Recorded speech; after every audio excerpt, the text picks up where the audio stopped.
All right. So good afternoon, everyone. Welcome to Beyond School, a webinar series by Tribes for Good. My name is Aditya, and I'm going to be the host for this entire webinar series. And we also have with us six amazing young change makers with us here. So welcome to all of them. We have Vashundhara, Umang, Aditya, Prajna, Kiah, and Lekisha. So we'll be talking to them a lot during the course of today's conversation.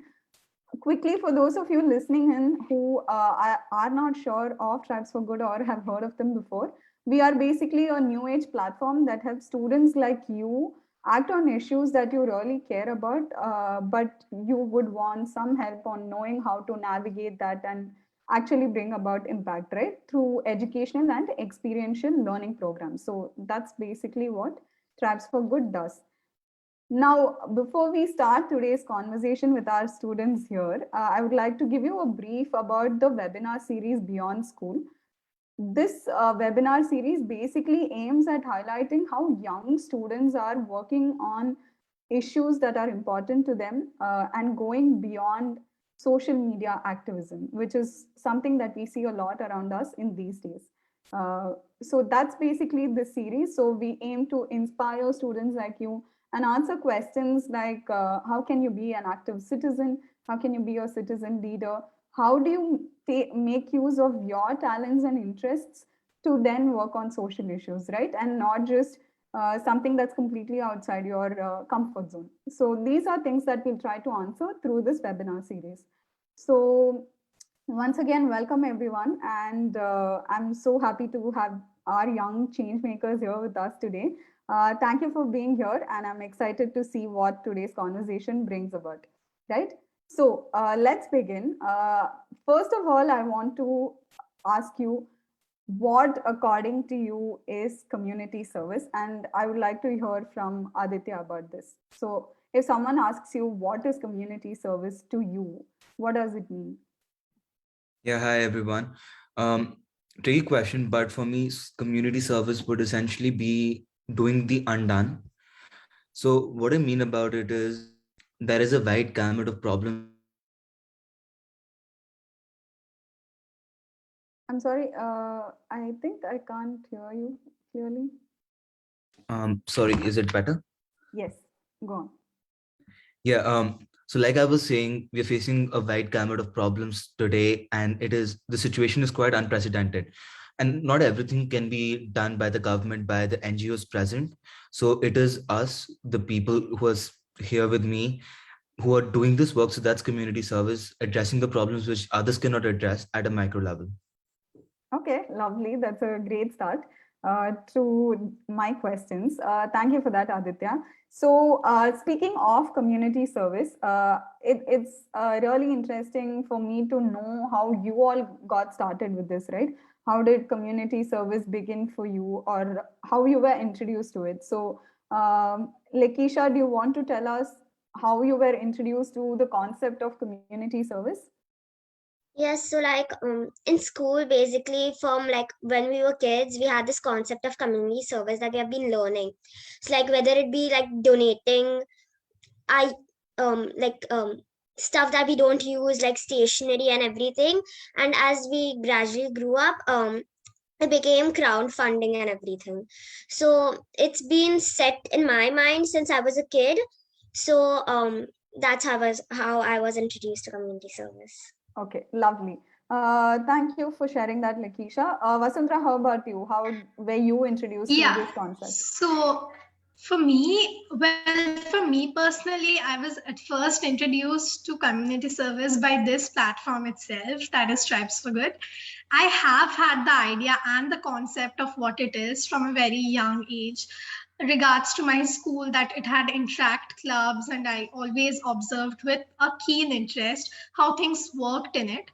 And also, I belong to a family background where there are many people who are engaged in working with non-profits. So community service had been a word that I used to and still do hear many times a day. However, I was introduced to dwelling deeper and working directly with it through Tribes for Good summer program that I attended as a 13-year-old in the month of June and July in 2021. I attended workshops, mentoring sessions, and things like that. And yes, so it is how all the things started. Okay, lovely. And Vashundhara, I think this is for all of you here, this is precisely why we're running this webinar series, because it's great to see youngsters like you, right? Imagine doing something like this when you're 13. I can't imagine having done that, right? Because I was more worried about grades and my exams and what next. So it's lovely to see you all doing this. And both of your answers feeds me directly into the next question I had. And I would like to understand a little more about how was your school environment, whatever you were seeing around you in school, the faculty, the extracurricular activities maybe that you participated in, and the general education that you received. How was all of that sort of important in your sense of wanting to give back to the community, or what has been the role of your school in you wanting to be an active citizen, right? So, Kiah, I would like to hear from you about this. Sure. So I think for me, my school definitely played a crucial role, for developing my passion towards human rights. The funny thing is that it was the things I used to think back then were completely useless or waste of time. Those are the things which actually stuck around and made an impact in my life. I mean, assemblies, for example. We used to sit there, crib about the heat, and get bored while people were performing. But now, when I think back, it made me aware of things such as LGBTQIA plus rights. I mean, we don't find them in our textbooks. We don't talk about it a lot at home. So I think stuff like this generally made school very important to me now. Celebrating things such as Labor's Day, we get to know about the condition of workers and their meager fees. Subjects like history, which tell us about the sufferings of women. And I think some of those things made me realize how passionate I am about these rights. I think my teachers definitely played a huge role in this. Thank you. Yeah, that's lovely to hear, Kiah. And that was very aptly put, right? So, Aditya, what have your experiences been like? How do you think your school has made an impact on you when it comes to you wanting to take up issues and be an active citizen? So I think the biggest change that school brought in me was an awareness of a need to change, to create change, so to speak. Because coming from a privileged background, I was quite sheltered from the problems that millions of people in a country face on a daily basis. Going to school made me aware of all that is happening around us. So the main motto of the Doon School is an aristocracy of service. So having that imbibed from day one when we enter school has been a change maker for me. It is, I think, yes, school makes a big impact. That's the entire foundational block of a thinking skills. So yes, school has had a huge impact on me. Lovely. And like Aditya said, I think all of us, at least here, acknowledging our privilege and power in the society that we live in itself is like a great place. You're halfway there to then understanding how you can work in the social impact space, right? So that's great. Now, since we're talking about community service, like I said again, all of you are very young and you're all in like high school, but you're already, the kind of things that you're talking about, the kind of work that you're doing is phenomenal, right? So I want to understand what motivated you to do something about these issues that we all see around us, especially when even adults like me or other adults might be hesitant to participate and work on, right? So what would you say was a big motivation for you? And I'd like to hear from Umang about this first. So, all about these issues. Just a minute, Umang. Can you please check your audio? I think it's a little, your voice is breaking a little.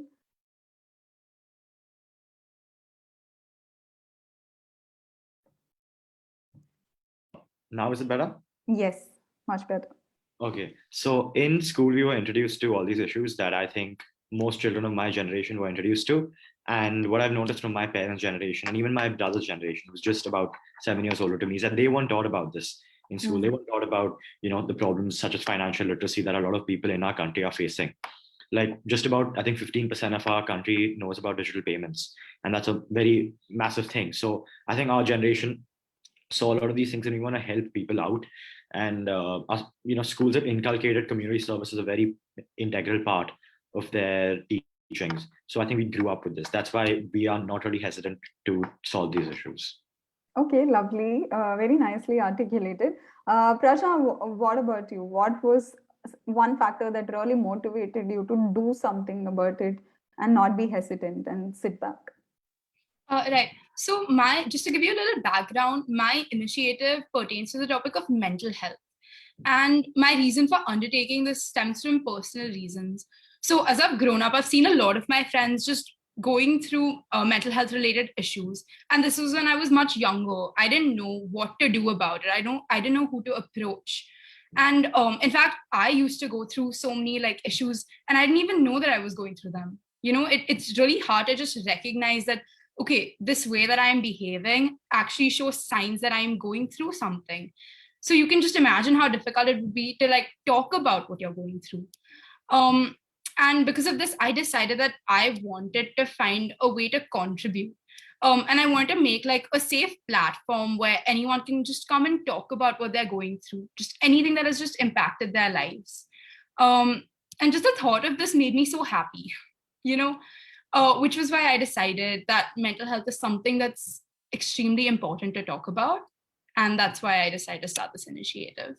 Okay, lovely. So Prajna, that leads me very nicely into the next question that I had. So first of all, like you said, you have your own initiative working on mental health. So congratulations. We're very happy to see what you're doing. I was curious to know, what do you think of students from, say, government schools accessing mental health? Because even it's a very recent thing, right? Mental health is a problem, as something that we need to talk about. Our mental health being as important as our physical health. These are all things that even I have been hearing only, say, in the last 4 or 5 years. Before that, there was never a narrative around mental health. It was mostly mocked off or not taken seriously. So even in our circles, when this is just becoming a little bit, there is more awareness about this. How do you think you will be able to, expand to students from government schools who might also, of course, need these things, but they find it a lot harder to access? I completely agree with you. I think your socioeconomic background plays such an important role in your knowledge about mental health. And I definitely think that I can use my initiative to reach out to a much wider audience. So I think for students from government schools, I've actually been conducting a lot of workshops. So there are 2 ways in which I do this. One is basically activity-based. So for example, through Tribes for Good, I've actually conducted workshops on which are art therapy-based and dance therapy-based, which is to curb the stress of these students before their exams. And there's also information-based workshops. For example, there was this workshop called Beyond the Words that I conducted, which was basically based on the importance of speaking out.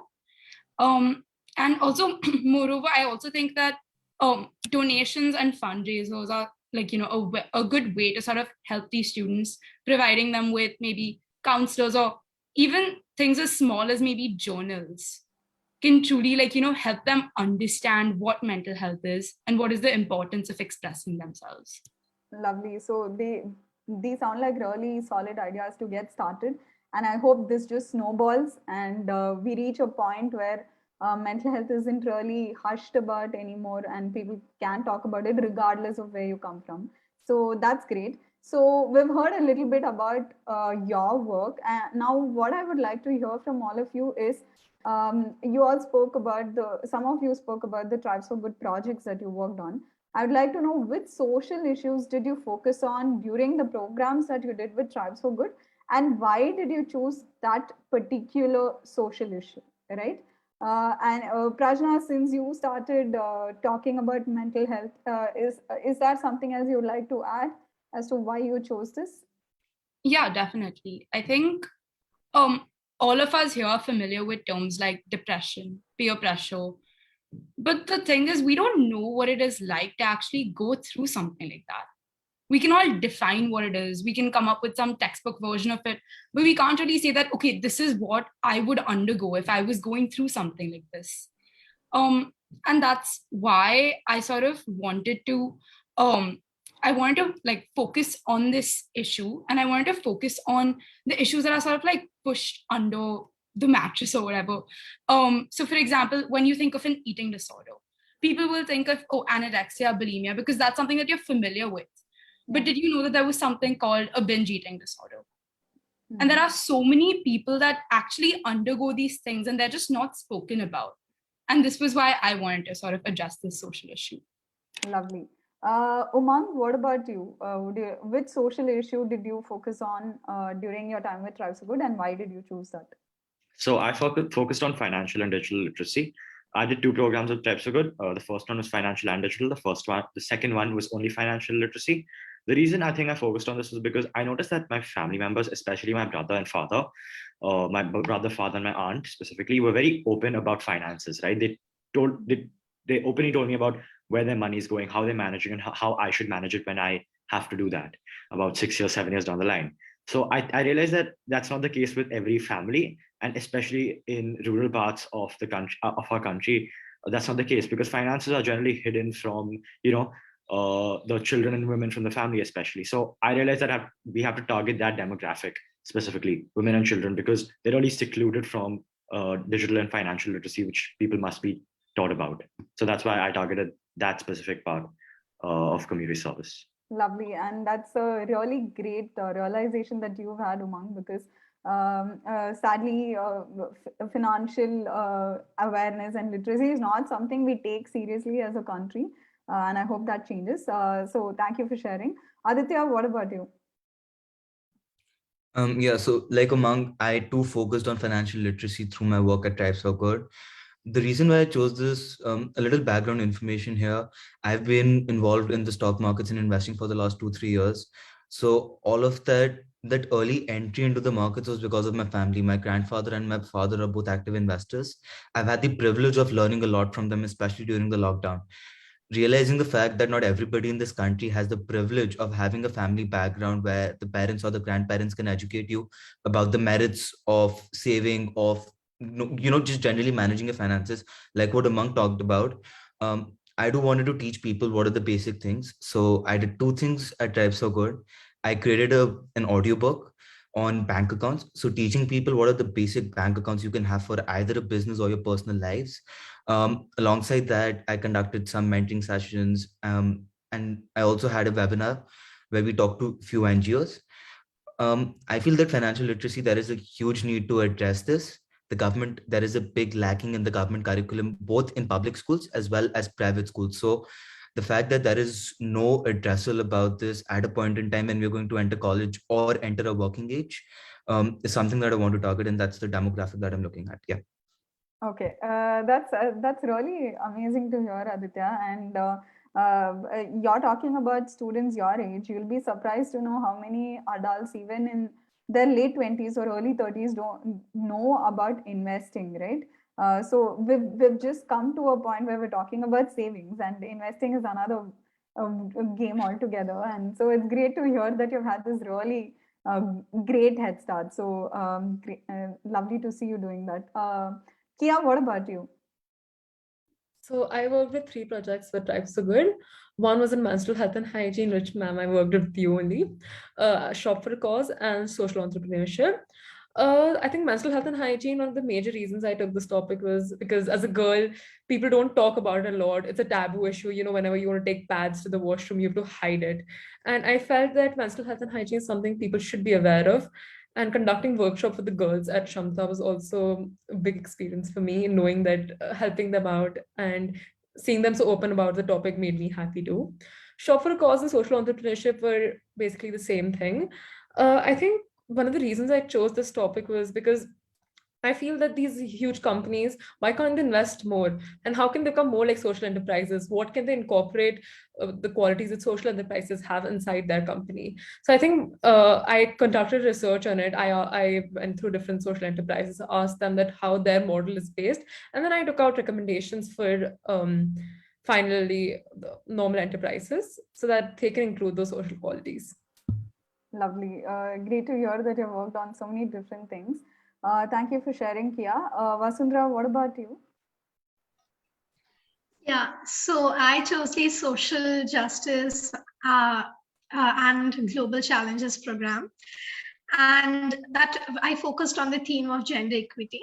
I chose gender equity in particular because of different factors that influenced me towards it, like the kind of literature I read, the movies I watched, and obviously the incidents going on around me that we hear from different modes like newspaper and all. Also, I would like to mention that I was like, which also contributed towards it, that I I developed towards it a strong interest through the influence of my mother, who is, by the way, a great believer and advocate for that topic of gender equity. And the mentoring session at Tribes for Good really about things like concept of gender, sex, their differences, their anomalies from the mainstream, and so on. So these are the things very happening all around us, but we don't really talk about it openly. So yeah, as Kiah said earlier, when you get that feeling that yes, things are being spoken quite openly, you are being given a chance, an opportunity to speak about it with other people, other youth, other communities of youth as well, even if it's from the lower economic strata. It gives you a self-satisfaction factor. And yeah, that was all about the program, why I chose it. And yeah, that was one of the reasons. Lovely, lovely. So thank you for sharing that, Vasundhara. And finally, Lekisha, what about you? Which social issue did you focus on? And tell us maybe a little bit about the project that you worked on during the program as well. So I focused on education, basically educating the people in the rural area. So education for me, it's very important. I believe like with education, you can do many great things in life. You can start many things. You can change many things in the world if you are educated. You know what is right, what is wrong. Your own beliefs matter. So I feel education is really important. As for my program, I did the Bhaya Didi program. So it's basically, I taught students of 8th, 9th, and 10th grade maths and English. So I made PowerPoints, presentations, and everything to teach them topics that I usually learn in school. So it was nice. It was really nice to teach them everything, and it was nice. Like when they got it and everything, I'm like, these kids are getting it, and I feel happy. Yes, thank you for sharing, Lekisha. And that's always a wonderful feeling, right? When something you share your knowledge and you realize that they are receiving it the way you want them to. So thank you for sharing that, Lekisha. So now that we've heard a little bit about the projects that you all worked on during your time with Tribes for Good, Kiah, I think I would like to ask you about some of the challenges that you faced while working on any of these projects, because of course, not everything is smooth, and personally, we might face some challenges as well, which are new to us. So, what were some such challenges for you while you worked on your projects? Okay, so I think one of the biggest challenges most of us face, not only for these projects, but generally, is the shift to an online platform. So I still remember we were conducting an interview for Aftertaste Women, and suddenly the network went and the entire flow of events changed, and we had a lot of time wasted and everything. But we again overcame this through different ways. So I think one of the things we did was we got them to the owner's house where they had proper Wi-Fi for the final event. And I think even when we had conducted the session with Shamta girls, it was great, but I really wish I could be there and talk to them in person. So I think that's one of the big issues. Another one would be that to find people who are willing to donate for fundraisers. So like during COVID, you can see so many fundraisers going on. Some of them are authentic, some of them are not. And most people don't know which ones are. Unless you personally approach them and say that, yes, I started this fundraiser, they won't be willing to donate. So I think that was a big challenge, especially the one I started for Shop for a Cause. But again, we all overcome those issues through baby steps. Yeah, and that's true, right? We're all adapting to online platforms and doing things online, given that COVID seems to be never ending 2 years into this. So thank you for sharing that so candidly and honestly. Now that we've spoken a little bit about the challenges, I would like Aditya and Umang to tell us what do you think the impact of your project, your Tribes for Good project was on the beneficiaries? Umang, if you want to go first. So I talked about financial literacy and government welfare schemes. So I think the government welfare schemes were beneficial because welfare schemes are generally directed towards people who are discriminated against. And I think offering these welfare schemes, which people don't know about much, made them very, very much aware of the things that have been provided to them. And I think they learned a lot about the things that institutions that they can use, such as microfinance institutions. Then the financial literacy, the beneficiaries were the women at Shamta.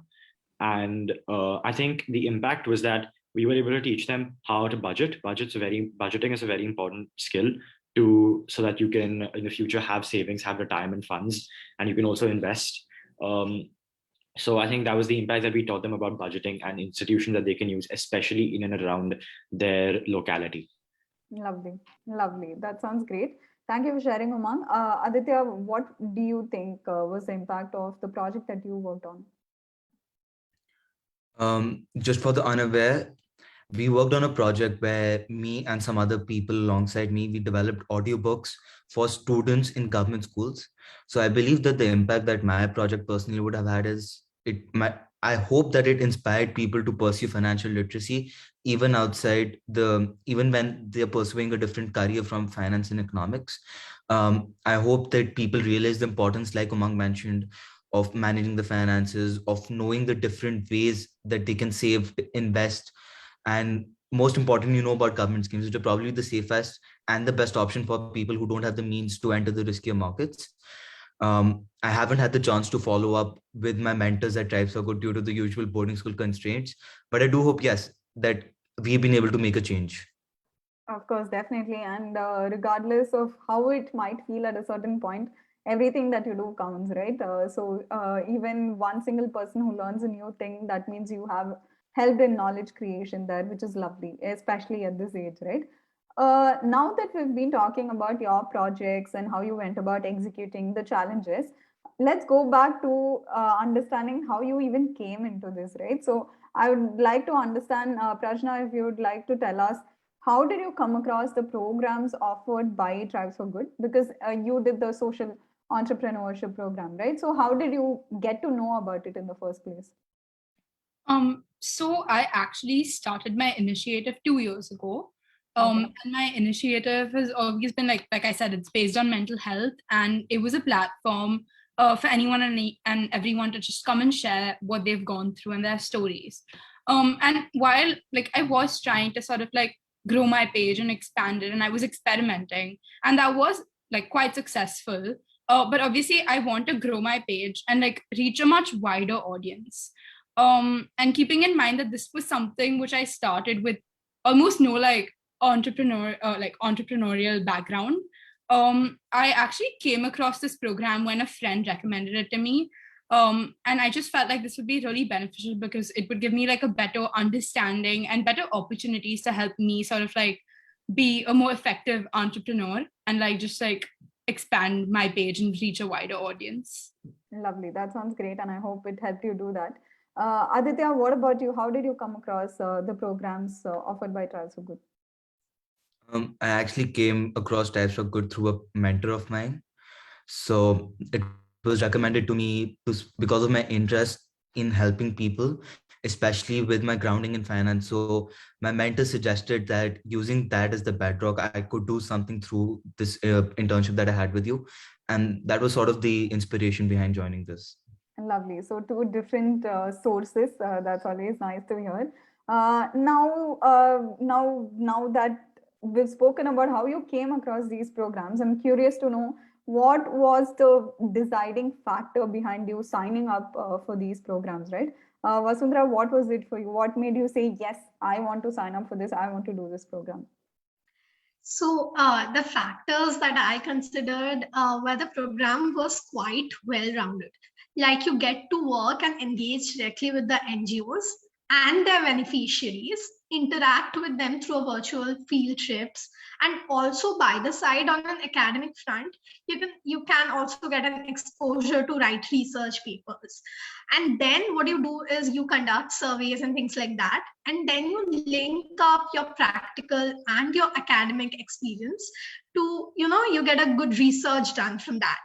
And last but not the least, I was very much excited and attracted to Tribes for Good by the fact that I, at the end of the program, would get to present and pitch me and my team's ideas in front of a panel of experts from that team. And that particular idea was another factor which, uh, actually motivated me to pursue the program. And going forward, indeed, me and my team successfully did pitch our ideas, and yeah, we graduated from the program. So yeah, these were quite the factors, and the most important factor, as I mentioned earlier, was that it was quite well-rounded.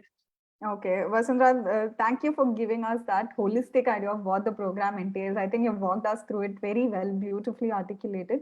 Lekisha, what about you? What was the final motivating factor for you which made you sign up for the program? I found it very interesting.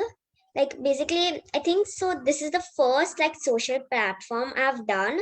So like with so many options actually. It's like many NGOs and everything like are not that vast, It's like basically one thing or the other. So in this, I could actually choose what I am good at and help out other people.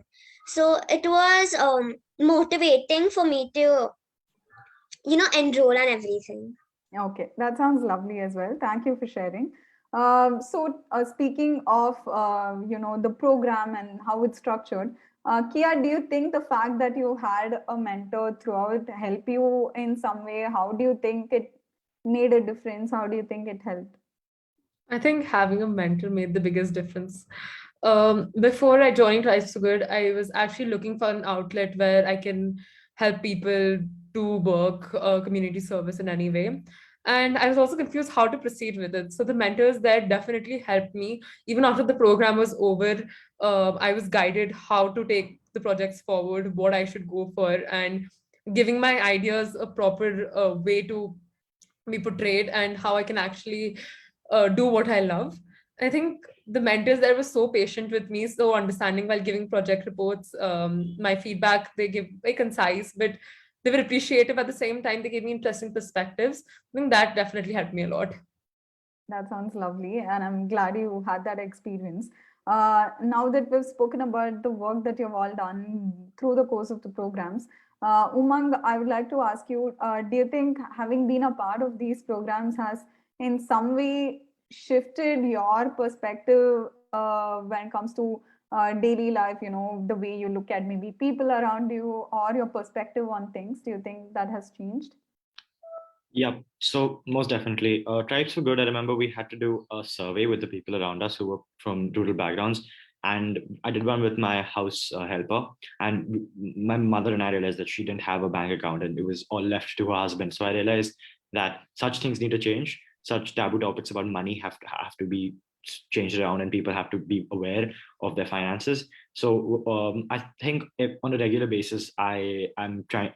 I and a large community of children try to help out adults, you could say, in some way with their finances, and I think that changed the way I look at things. That it doesn't always have to be the older people helping out younger people. At Shamta, we were helping out the women over there, so it can be the other way around because that's how it is now. We know a lot as well, so that's why. Lovely, lovely. Of course, age is no barrier to help. So I'm quickly going to go to my last few questions. Lekisha, what would you say were the key lessons that you learned from this entire experience? The key lessons that I learned are, well, you can say everyone is not doesn't have everything equally, right? So I learned that if you have enough determination, you can change that. You learn how to change things. Like, of course, it doesn't happen like at a snap of finger. You can change it gradually, and you can influence other people to think the way you think, and you can help out other people and everything. Lovely. That's lovely to hear. So, Vasundhara, I'd like to ask you, what was your favorite part of the program? We spoke about a lot of things, but if I asked you, just tell me one thing that stood out for you during the course of the program and the project, what would you say? So, like, it's very tough for me to say just one thing, but anyways, like, I would like to like wrap it up. So, basically, I have two favorite parts of the whole program. The first one being the brainstorming and the activity-based sessions on gender equity, which was my program, the program I pursued, by our wonderful mentors. Like our mentor, she really did some great activities and interactions with us that not only helped us understand the basic concept before proceeding with more advanced concepts in the program, but also helped us, the team members, to open up with each other. The second favorite part of mine was the days before the final pitching in the program. So we had a great lot of teamwork, some productive debates over a divergent range of ideas, which also, by the way, broadened my views and perspectives towards things. And so finally, we successfully pitched and graduated from this wonderful, wonderful program. And yeah, these are some things which would stay with me forever, ever, and ever. Lovely. Great to hear that you had such a wonderful experience. So finally, the last question to Prajna would be, for all of those listening in who want to be change makers and who are potential change makers, what is the one thing you would like to share given your experiences of working in this field for a few years now? I would definitely say that, of course, in order to make a change, you don't need to do anything like extravagant. I think just try to find something that you truly feel passionate about. I think if you're not passionate about something and you start, an initiative, you just like sort of burn out in between. But if you're truly passionate about what you're doing, you will put in so much effort that I'm pretty sure your initiative will definitely be successful. Also, like, one more thing would be probably not to overthink it.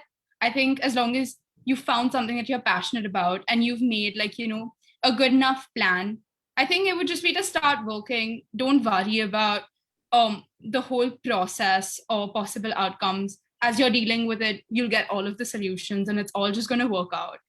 And I think it's very rewarding. I think everyone over here will definitely agree that it's extremely, extremely rewarding. Even if you have slightly impacted one person's life, you've still made a change. Lovely. And I think those are very wise words indeed to end today's conversation on. Thank you so much for being here, everyone. Prajna, Umang, Aditya, Kiah, Vashundhara, and Lekisha. It's very inspiring even for people of my age and adults like us to listen to you all and see all of the things that you're doing. And we hope those listening in also realize that you don't have to be of a particular age to create impact, and that you can take a lot of baby steps to do that as well. So thank you so much for joining us, everybody.